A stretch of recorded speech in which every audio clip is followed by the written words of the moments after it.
and thank you so much for having me today. My name is JC Finley, and I am a pre-doctoral neuropsychology intern here at Emory University School of Medicine. That essentially means I'm finishing my last year of my PhD. My PhD is at Northwestern University Feinberg School of Medicine, and the area I focus in is called clinical neuropsychology. So that means I specialize in understanding our cognitive and thinking abilities, like memory and attention. Today, I want to talk to you about something that's really near and dear to my heart, because far too often I hear misinformation being spread about mild cognitive impairment or MCI. And I hear this not only from the individuals I work with, as well as among friends and family members. And I fear that if we don't address these myths and these misnomers, we may continue to perpetuate stigma about what MCI is or what it is not. And more importantly, I fear that this information will prevent members and their care partners from taking action and knowing what to expect with MCI. So let's talk about a few common statements that I've heard before. And your job is to think to yourself, is that statement a fact or fiction? Now, you don't need to write it in the chat, but just quiz yourself as we go through. And we'll save some time at the end to answer any questions you have about each of these statements. So, fact or fiction? Memory perfectly captures the world around us. Is that fact or fiction? Using strategies like writing things down weakens our memory. People with mild cognitive impairment can have cognitive problems other than memory loss. In Alzheimer's disease, all types of memory are impaired. And then lastly, our subjective understanding and perspective of our cognitive difficulties does not matter. Only the objective tests matter. So let's start with the first statement here. Our memory perfectly captures the world around us. Is that fact or fiction? The statement is fiction. It is not true that our memories perfectly capture the world around us. And contrary to popular belief, memory is not this simple binary system like a light switch that you turn on or off. It's really a complex system with many aspects that are prone to errors.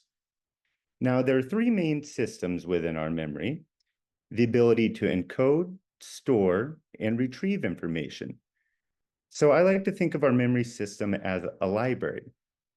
Different books are stored by various topics, such as names of childhood friends, conversations you had this morning, or your family's famous chocolate cake recipes, or a movie that you saw last week. Each type of information is stored in a specific part of our brain's library. And depending on that book and where it's stored, we can go back and grab it as we wish, which would explain why some information is easier to remember than others. Now, how do we navigate this mental library? Well, we want to begin with focusing on the information or that book that's going into our memory. In other words, paying attention to the detail is necessary before we can even introduce it to our memory library. If we're distracted, say, having a conversation, making coffee, or answering a text message, we might misplace the book, mix it up with another book, and forget to return it to its shelf, meaning that the information never really gets into our library in the first place. So it is only once we're paying attention that we're actually able to begin the memory process, which starts with encoding. So this involves walking that book over to the correct shelf. And it's very important during the encoding stage that we're intentional about how we organize and where we place this information in our memory library. Once the book is properly stored and organized in our library, we can then retrieve it later on. So just like a library, our memory demands careful attention to detail and deliberate encoding and organization to ensure that information is properly stored and retrieved. Memory is not just this static record of events. It's really a process of actively reconstructing our life experiences through encoding, storage, and retrieval. Now, this is all happening at a complex molecular level within our brain. And what's really important to understand here is that with each stage, our memories are susceptible to errors. And so I think that the best way to really describe these errors is through an example. Consider, for example, where you were during significant events like the 9/11 attack or the Kennedy assassination. What were you doing? Who were you with? For many of us, we may be able to clearly remember these events, or at least certain aspects of them in details of the events. Now, I want you to think about your last birthday celebration.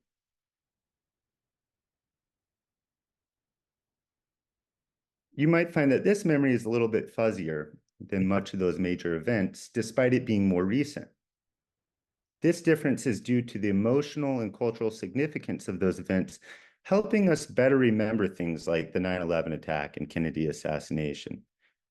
And so going back to our analogy, you could imagine that the librarian of your brain at that time of those events was on overdrive, focusing deeply on those events, making sure that information was properly stored and maintained in your library. However, even these important, emotionally salient memories are really not exempt from error. And the reason for this is because our brain is always trying to take shortcuts through our memory system so that it can conserve energy. And these mental shortcuts lead to error and bias. So for example, our memories naturally tend to remember the first thing and the last thing that was said to us in a conversation. We call this the primacy and recency effect, which are shortcuts that bias our memories to hold on to the first and last thing, but forget the details in the middle.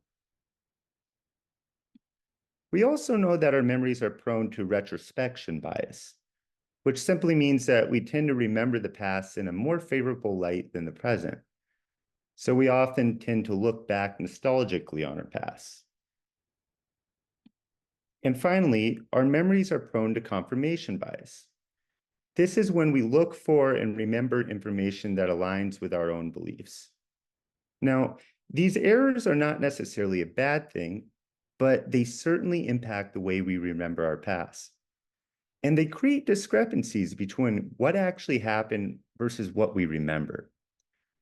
So yes, the memory system is complex and prone to error, which explains why it does not capture the world perfectly around us, even for those of us who do not have mild cognitive impairment. Now, the good part about the complexity of our memory system is that it allows for multiple interventions that target each pathway of the system. And what we teach here in CEP are strategies that are focused on different aspects of these systems. So the important takeaway here is that we are patient with ourselves, understanding that no one's memory is perfect. And I think we can all have a little more self-compassion when it comes to the way we view our memory. Now, in my work, I often recommend that people write things down that they wish to remember. And people will say to me, well, doesn't writing things down weaken our memory? And so I want to ask, what do you all think? Does using strategies like writing things down weaken our memory? Is that fact or is that fiction? And the truth is that strategies like writing things down does not weaken our memory. Yet I often hear that if people write something down, they're concerned that they're not going to make as much effort to remember it. And the idea here is that we're relying on a piece of paper to serve as an external memory storage. So that seems logical, right? Why burden our memory if the information can be stored elsewhere, somewhere external? However, what's actually happening here when we write things down is quite transformative. Writing forces us to slow down, engage with information at a deeper level. Going back to our library analogy, you can think of it like walking into your memory library and choosing a book to read. You're not just glancing at the title, you're summarizing each chapter of the book you think that's important. Then you're placing that book next to other books of similar content in your library. So when we take notes, we're not just mindlessly transcribing, we're actively processing the information, much like how you might summarize a book's chapter after you've read it. And summarizing is critical for forming memories. It not only makes us focus better on the information, but it allows us to properly organize and encode the information. And there's a lot of scientific evidence today that shows that this interaction through writing material actually strengthens our ability to store and retrieve memories. So at CEP, we always recommend writing things down, especially when that information is important. Being intentional about writing down the information you'd like to remember is like being intentional about how you organize books in your mental library. It helps you store and retrieve them later on. And importantly, having this backup of written material serves to only mitigate the distress in your day-to-day lives. I think of it kind of like a safety net when we're not able to remember the information. And I'm sure that we can all appreciate the distress that comes with walking around and thinking to ourselves, oh, I know I was supposed to do something today, but I can't remember exactly what it is. If it's written down, you can go back and find the thing you needed to do. So take a moment and think about the type of information you'd like to write down. This could include doctor's notes, important conversations, or events like attending your granddaughter's softball game. And when we want to remember that information, we should write it down immediately so we don't forget.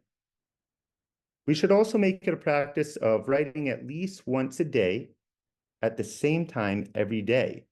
I recommend that you keep those written notes too in a safe, identifiable place, such as your kitchen counter.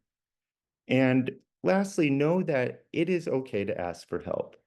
Really, I would encourage you to sit down and talk with someone that you trust about where you can keep your notes and ask them to hold you accountable to writing daily.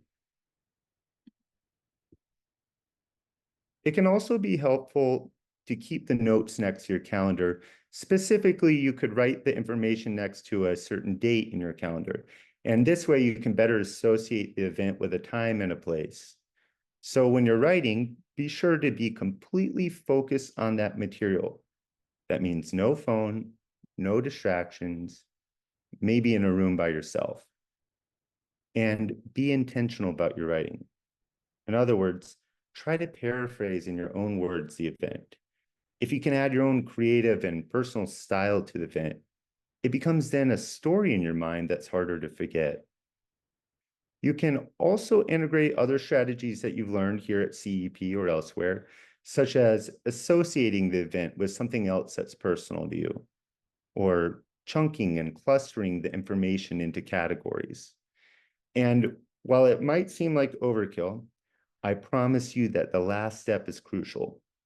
Rehearse and reread what you just wrote down.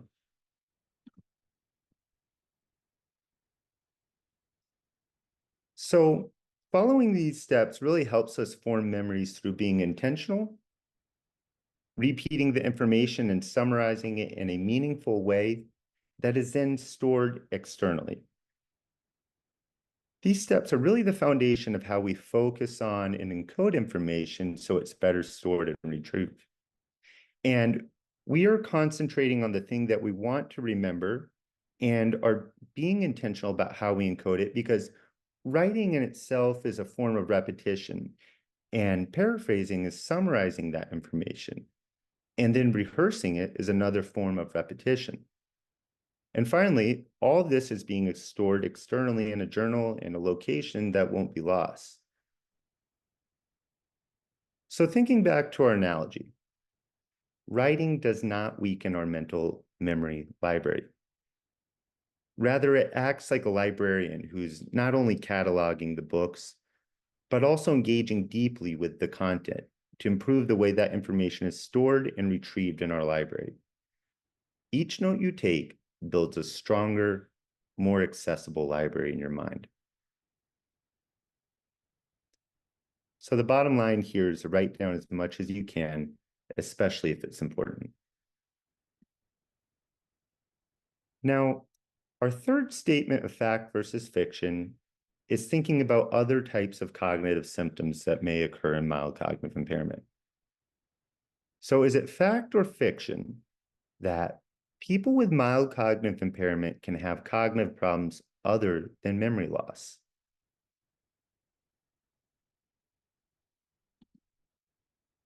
Well, we know through extensive research now that this statement is absolutely true. It might be common for people to think that mild cognitive impairment only causes memory problems, or memory problems always come first in mild cognitive impairment. And people might think this because we often think about Alzheimer's disease when we hear mild cognitive impairment. And while it's true that Alzheimer's is the most common cause of mild cognitive impairment in older adults, we must remember that mild cognitive impairment can be caused by other brain diseases as well. Remember, mild cognitive impairment is not a disease in itself, but it is a set of cognitive symptoms that are acquired because of a disease. And in mild cognitive impairment, the symptoms are significant change, but they're not so bad that they prevent us from doing our day-to-day activities, such as taking care of ourselves, bathing, grocery shopping, cooking a meal for ourselves. And so mild cognitive impairment can actually affect many different cognitive systems. It just depends on where in the brain the changes of the disease are occurring. We typically think of these major cognitive systems as attention, executive functioning, language, and visuospatial reasoning in addition to memory. Attention is the ability to focus on a specific task while ignoring other things. It's kind of like a spotlight that illuminates what's important to focus on. For example, if you're having a conversation in a noisy room, attention is the ability to focus on the person speaking to you while ignoring the background noise. So let's talk about executive functioning now. This is actually a set of cognitive skills that helps us manage complex tasks. I like to think of it as the conductor of the brain, like Mozart, Beethoven, Bernstein. Like the conductor of an orchestra, it's directing the various sections of our brain to work in harmony to help us problem solve, plan, and organize. These skills really help us navigate complex day-to-day situations. For example, when we go to the grocery store, it is our executive functioning that helps us plan to get all the items within a certain aisle, such as the produce aisle.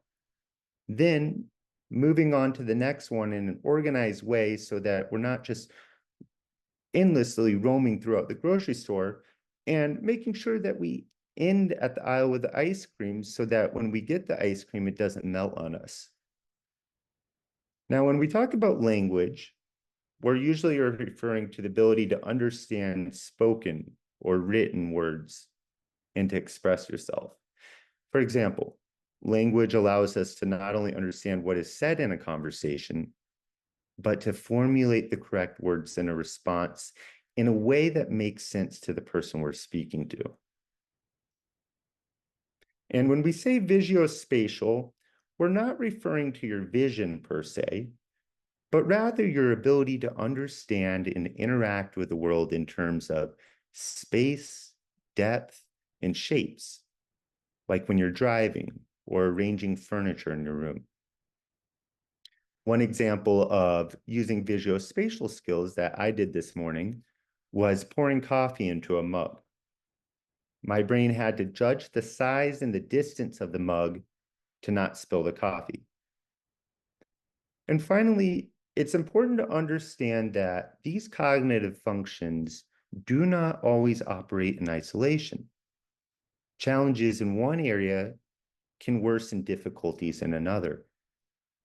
For instance, impaired executive functioning can make it harder to organize your thoughts and properly encode that information that you wish to remember. So remember the library analogy? Well, this is kind of like a messy, disorganized library where you place the book on the wrong shelf, making it harder to retrieve it later on. On the other hand, strengths in one aspect of cognition can compensate for difficulties in another. For example, good attention span can help us focus on that information that is needed to be remembered and encoded and stored into our memory library. And the neuropsychologists here at CEP are really kind of the experts who are able to tease apart which functions are strengths and which are weaknesses, and perhaps which are interdependent on each other. And with this information, they can begin to create individualized strategies that help leverage your strengths during day-to-day demands. Now, we're all born with a set of strengths and weaknesses. So we expect everyone to have some variability across their cognitive systems. For example, I've always been a visual rather than a verbal person. But when we're talking about mild cognitive impairment, we're referring to changes, not aspects of our cognition that have always been a weakness. And often we're referring to cognitive changes over the past few years, which are occurring in response to a disease like Alzheimer's.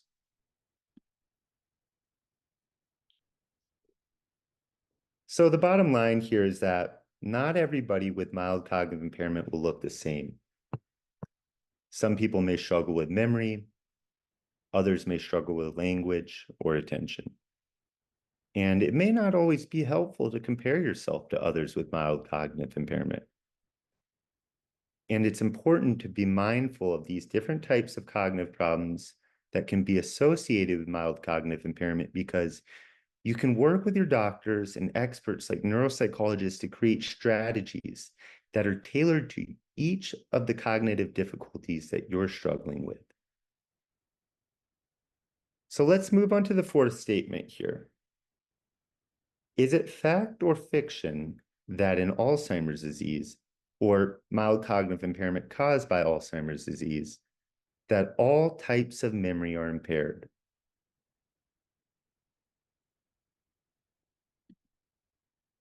As some of you may be aware, this is fiction. Not all types of memory are affected in Alzheimer's disease or mild cognitive impairment caused by Alzheimer's disease. Typically, when we consider Alzheimer's, we think about memory as this one thing that fades away. But as we've discussed in detail now, memory is not just one single thing. It is a complex network of different aspects that are woven throughout different parts of your brain. And we're going to talk specifically about long-term memory, which is referring to the ability to remember something a few hours ago, several days ago, or even years ago. There's two types of long-term memory: declarative and procedural. Declarative memory is used for remembering facts and personal experiences. In Alzheimer's disease, it is common to experience problems with declarative memory. And so another way to think about this is that the part of our memory library that's used for storing books on recent conversations, names of people, historical facts, or birthday events, that may deteriorate over time. But we also possess another type of long-term memory known as procedural memory, which we refer to as habit memory, because it is critical for remembering skills and tasks that are like a habit. And despite the decline in declarative memory seen in Alzheimer's disease, procedural memory often remains relatively intact. For instance, activities that depend on procedural or habit memory, such as playing the flute or knitting, these can remain unaffected if these were things that we learned early on, often before the mild cognitive impairment. And there's some really compelling examples of just how robust habit memory is in Alzheimer's disease. For example, there's a video of a woman with Alzheimer's who was unable to remember that she was previously a professional ballerina, but when the music of Swan Lake was played, a song that was part of her typical dance routine, she could perform the routine effortlessly as though she had just practiced that morning. And there's another great example of a person with Alzheimer's disease who is a former pianist. And although she was at the near end of her life, she could still perform some of her most complex pieces on the piano. She could place her fingers on the keys, beautifully following the rhythm and the flow of the song, just like she had done her whole life. So going back to our library analogy, the books that we learn in life, such as those focused on things like riding a bike, playing the piano, tying our shoes, these will be well preserved in our memory library. And at CEP, much of our work focuses on leveraging procedural memory to help overcome other memory difficulties. Something that you'll always hear us say at CEP is that we are building habits that are tapping into this procedural memory, and habits that help us maintain a sense of independence. So think about a well-formed habit like brushing your teeth. If you have memory problems, you will still get up and brush your teeth every morning. Now, you might ask yourself whether or not you brushed your teeth, but that established habit is compensating for that gap in your memory, so you don't have to remember whether or not you brush your teeth in order to do it. So the bottom line here is that not all types of memory are impaired in Alzheimer's disease. Procedural or habit memory is one type of memory that tends to be better preserved than others, and we can use this to compensate for other types of memory problems. And starting today, I would really encourage you to start building a new habit like journaling, going for a walk, reviewing your calendars, or following any other healthy routines that your doctors have recommended to you. Now, we've discussed various cognitive symptoms related to mild cognitive impairment. If you're concerned that your memory, attention, or language is worsening, it's important to speak with your doctor. And they may recommend that you get comprehensive cognitive testing, also known as neuropsychological testing. And this involves detailed pencil and paper testing that many of you might be familiar with. In fact, neuropsychological testing is really critical for diagnosing mild cognitive impairment. So let's say you've undergone neuropsychological testing, as I'm assuming many of you have, and now a few years later, you've started to notice changes in addition to your memory, such as problems with attention and language. Well, you might be asking yourself, does my subjective understanding and perspective of my difficulties matter? I've already had the objective testing, which showed I don't have problems with attention or language.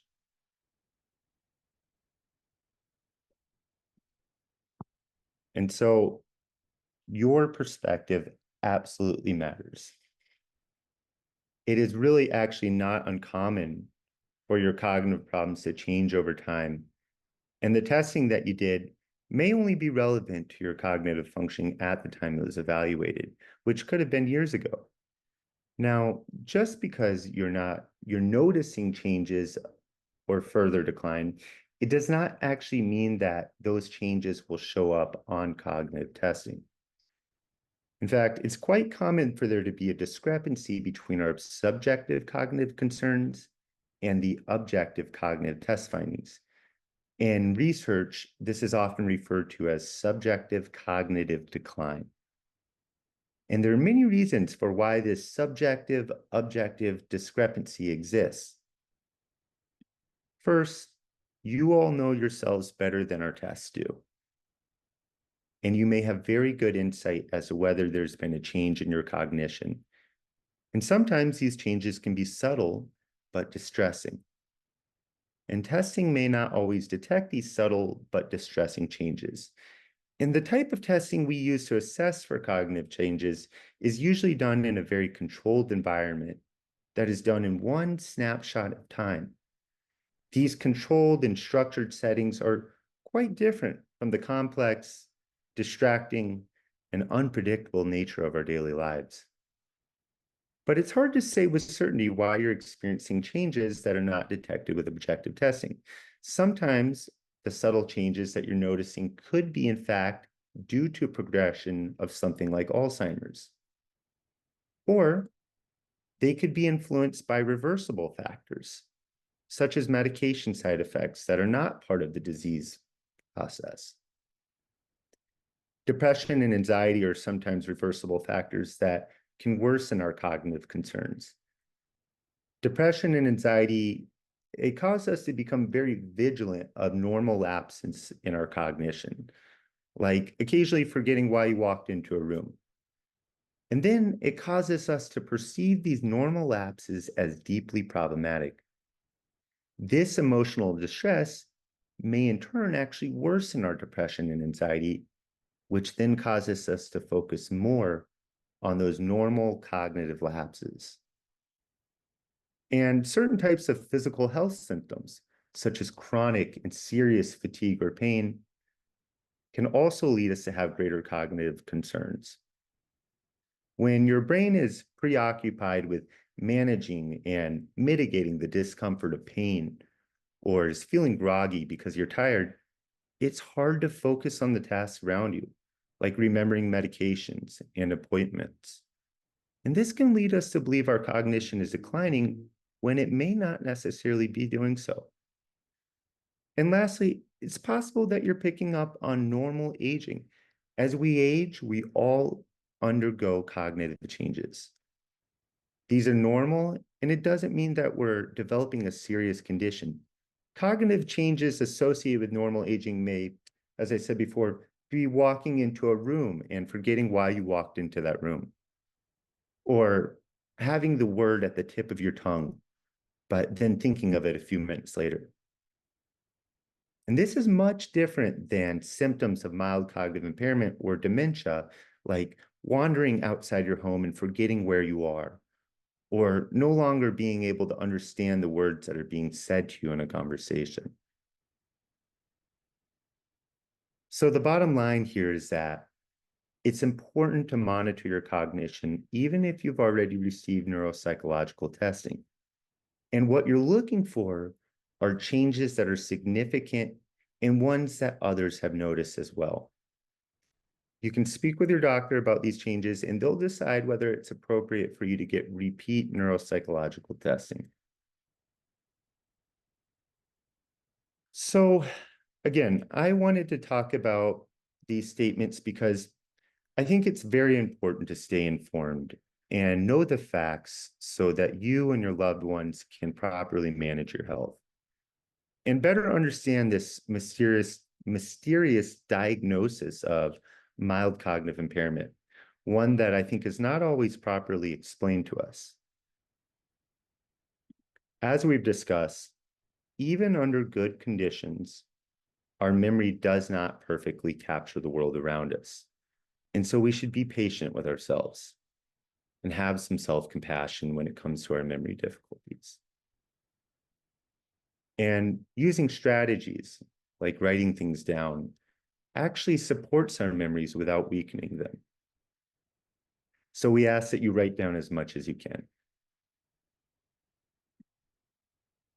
People with mild cognitive impairment can, in fact, have cognitive problems other than memory loss.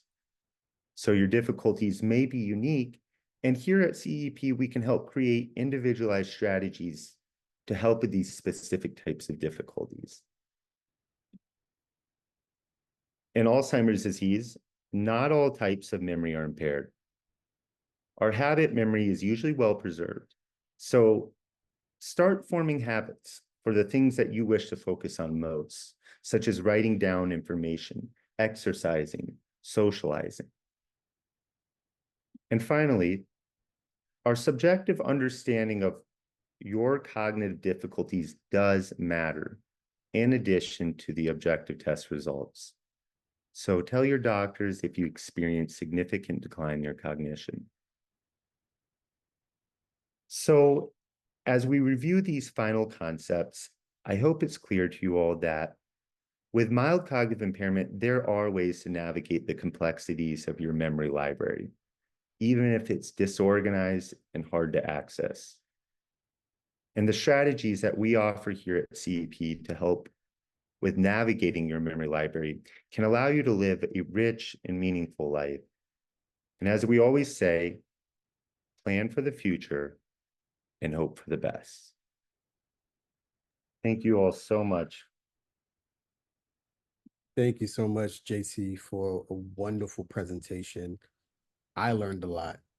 So thank you for sharing all of these wonderful gems. There were a couple of questions in the chat that we're going to get to and just engage in some interaction.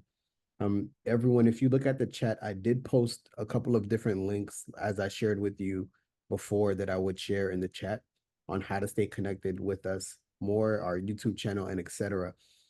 Somebody in the chat, JC, had a question, and looking for it. So someone said, why do I have a difficulty remembering names? Yeah. So it's interesting because our memory, let me make sure I'm unmuted. Okay. Our memory, as I was saying, is not just this one thing that's kind of all or none. There's different parts of our memory that are used for long-term memory and short-term memory. And then this gets further divided into specific parts of our brain that hold on to information for things like names and conversations and words, if you will. And so that's part of often what we call the declarative memory system. And that is one of the first things to be affected in Alzheimer's disease. And so I often find that even though that part of your memory is hard to, is often affected in Alzheimer's, some things that help me with remembering names is paying very good attention to the person speaking as soon as they introduce themselves. So if I say, hi, I'm JC, and you say, hello, I'm Greg, sometimes I'm not even registering that you just say Greg. And what I'll often do is say, can you say your name one more time? Or what I'll say as well is, hi, Greg, nice to meet you. I'll repeat that information. That way I'm focusing on it better and I'll try to get it in my mind. And what I'll actually do is I'll bring it up again in the conversation. I'll say, so Greg, you were saying X, Y, and Z. So Greg over here. And so you see, the more times I say that, the better it gets in. And to answer that question more succinctly, I think it's often twofold. It is the attention part that gets in the way of remembering names, and it's that declarative memory part as well. Wonderful, wonderful explanation. Thank you. Someone else asked, why is it then when you are tested for cognitive status, you are supposed to remember words and not allowed to write them down? Right. Because, well, the simple matter is that writing them down is a great strategy, but it is not testing your memory difficulties. And so what we want to do is we want to see how that memory works when you're not writing it down, because we know that if you write it down, you will better remember it. And so unfortunately, when we do our cognitive testing, it's long enough and we don't have the opportunity to see how well you compensate by writing things down. And, you know, we would love to have you tested with remembering them, writing them down, and remembering them, not writing them down. Unfortunately, that's not part of the process because we want to see what the truth is when you're tested to the full limits without having your habits and your compensatory strategies. It's a great question. And all that being said, remember to write things down. Awesome. Earlier you were talking about the subjective and the objective. This is a question from me. So I was just listening to your presentation and just wanted to ask, there has to be a stigma when it comes to memory loss and MCI. I'm even teaching some nutrition classes at CEP. I noticed that myself where, people believe that memory loss just should not happen ever, right? So how are you really helping people really nurture their subjective versus that objective as well? Yeah, that's such a great question. And it's not necessarily a question I can answer with a kind of 1, 2, 3 step process. I think that there are kind of these soft skills that we have to have. And the one that I referred to earlier is having self-compassion. And when I say self-compassion, I mean something different than self-esteem. And I view self-esteem as something that's kind of inherently comparative. We're comparing ourselves to the past, saying, I should be like this. My memory should be like that. I should be able to remember these things. And so when I say self-compassion, I mean being respectful to yourself and not comparing yourself and holding yourself to these standards that might have had their time and place. And so I think that's first and foremost is that when it comes to nurturing your own concerns about memory, relaxing those standards a little bit, understanding that your memory is not perfect, nor is anybody's. And then finally, understanding that holding yourself to these rigid standards will not really serve to make your subjective cognitive concerns and your objective test difficulties any better. So, I wish it was, Greg, I wish it was a response I could give you with, you should do this, this, and that. But really, I think the underlying factor that I would emphasize in that response is self-compassion. Thank you. Somebody had a question in the Q&A portion. They said, can anesthesia or blood bypass machine during open heart surgery can cause memory damage? Yeah, that's such a wonderful question. And let me just first say I am not the person to answer this in, full detail. But what we do know is there's a lot of work being done on anesthesia and how that affects the brain and how that affects multiple systems that impact inflammation and all these things that kind of come together at the time and place to lower your risk and affect the brain in a negative way. Now, the exact mechanisms by which that happens is not something I can describe in detail here, but there is a lot of great researchers. They do a lot of really wonderful research at the University of Florida looking at cognitive decline for people who are undergoing anesthesia, both before, during, and afterwards. So I think it's a really growing area of research that I would encourage you all to look more into, but I don't know if I have a definitive answer for that one. Thank you. Thank you. Donna asked, well, she said, very informative presentation. Is John available to give Zoom presentations to senior groups? John, you're a hot commodity. That's the hardest question yet. We'll have to speak offline for me to answer that because this is recorded and put on YouTube. So, but thank you, Donna. This was really remarkable. Thank you for your presentation, and something that really stood out to me earlier when you were talking about the whole concept of writing things down and how that shouldn't be viewed as in I have poor memory just because I'm writing things down.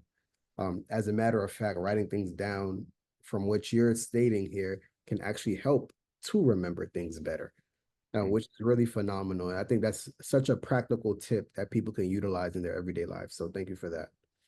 Yes, you're so welcome. Appreciate it. Awesome. So everyone, thank you so much. I don't think we have, I think we do have another question. Oh, this is our last question. Somebody said, how fragile is the hippocampus? Oh, that's a loaded question with a loaded statement of an answer. The hippocampus, in the surrounding brain regions of the hippocampus one you'll hear, such as the entorhinal cortex. They're all comprised within the middle part of our brain. And diseases like Alzheimer's really have a predilection for that part of your brain. It's very interesting how it often locates that first and tends to deteriorate that first. Now, this is not true for everybody with Alzheimer's disease, but what we know is that it is fragile and it depends on what type of condition you have and what stage you're at in that condition. And so there's a lot of nuances to that, but the hippocampus is fragile in certain diseases. And that's often why we focus on things like procedural and habit memory, because they tap into different brain regions, ones that are nearby, but they're not necessarily the hippocampus per se. Great question. Yeah, great answer as well. Thank you. So everyone, we're going to go ahead and conclude our CEP Live for today. Thank you so much all for your presence. JC, thank you so much for spending time with us today and giving us such a wonderful presentation. Please, y'all, like I said before, in the chat, I did post our CEP Community Live YouTube channel, as well as other ways that you can stay connected with the CEP program here at Emory. Please visit those links. Also, reach out to us if you have any questions. But thank you again for spending this wonderful Wednesday afternoon with us. Feel free to join us next week for Get Active, where we'll be talking and conducting some physical activity. So get ready for that. But until next time, everyone, have a great afternoon. And JC, thank you again. All right, y'all.